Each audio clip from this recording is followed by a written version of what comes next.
Praise the lord అందరికీ. ఈరోజు కథ రాయి నుండి నీరు.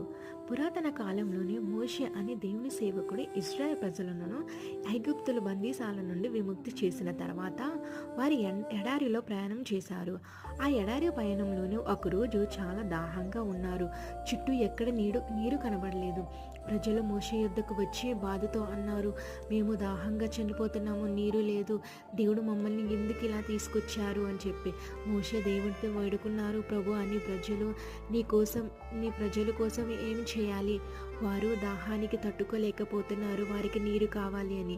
అప్పుడు దేవుడు మోషేతో ఇలా అన్నాడు, నీవు నీ చేతిలో ఉన్న దండను తీసుకుని ప్రజల ముందే ఆ రాయిని కొట్టు, ఆ రాయి నుండి నీరు వస్తుంది అని. మోషే దేవుని ఆజ్ఞ ప్రకారము చక్కగా దాన్ని పట్టుకున్న దండతోని రాయిని కొట్టారు. రాయి నుండి భారీ నీరును వెలువడింది. ప్రజలు ఆశ్చర్యముగా ఆ నీరును తాగారు, తమ దాహాన్ని తీర్చుకున్నారు. దేవుడు తన ప్రజలను అవసరాన్ని చూసి రాయి నుండి నీరు ఇచ్చారు. అయితే ఈ పాఠంలోని నీతి ఏమిటి అంటే, మన జీవితాలు కూడా ఎడారిలా శూన్యమవుతున్నప్పుడు కూడా దేవుడు మన అవసరమైన సమయాన్ని అందిస్తారు. ఆయన మీద విశ్వాసం ఉంచితే ఆయన రాయి నుండి అయిన నీరుని తీస్తారు.